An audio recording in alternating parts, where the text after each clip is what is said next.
Hey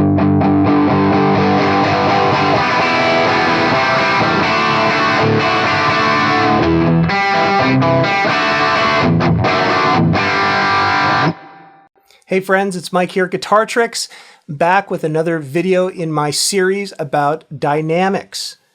So in this video, I want to talk a little more about using these ideas that we learned in the previous video for playing dynamically on the guitar and applying it to a song arrangement. Before we get started, make sure to subscribe to the channel and ring that notification bell. And while you're at it, hit that like button. It would really help out. Now, back to the lesson. So one of the easiest ways to apply it is to think about some of these songs that have a verse section that has a low dynamic, and we get into a chorus section that has a high dynamic. A great way to use dynamics is to build and crescendo from the end of the verse into the top of the chorus. So for example, our verse might have a power chord strumming, let's say on this G power chord, and we're using palm muting. And then all of a sudden the chorus comes and you're digging in with your strums wide open on some open chords. Well, why don't we try building into that by starting to dig into our strums near the end of the verse and also gradually lifting off the palm muting.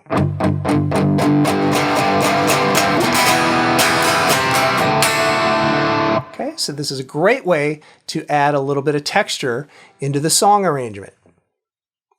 How about something else? What if we've got a song that has a chord progression that's used in multiple sections? For example, a verse and a chorus using the same chord progression.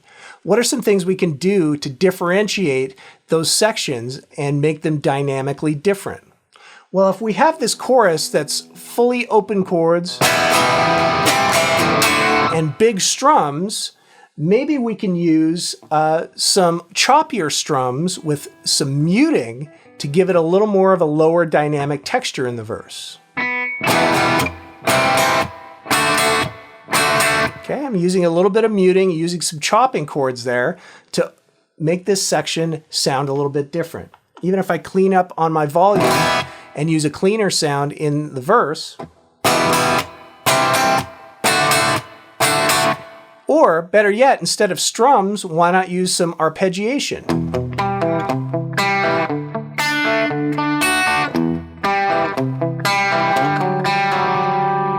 Okay, some cool stuff there to dig into. One last thing I want you to think about is using low notes and building into some higher notes.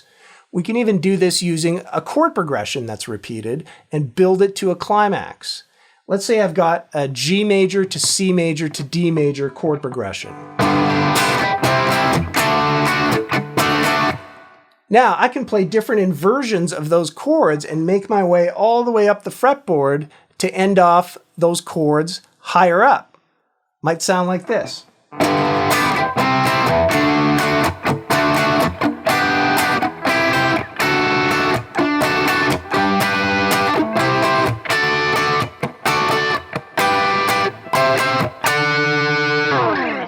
Okay, very effective in ramping up that dynamic to a climax. You can also think about this kind of thing when you're improvising or playing a solo. Lots of great solos start lower down the neck and end off in a climax with higher notes up top.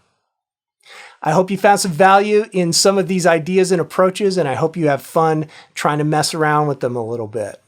All right, we'll see you on the next one. What other tips would you like to see here on this channel? Please leave a comment and let me know. And be sure to check out guitartricks.com for more in-depth, step-by-step lessons.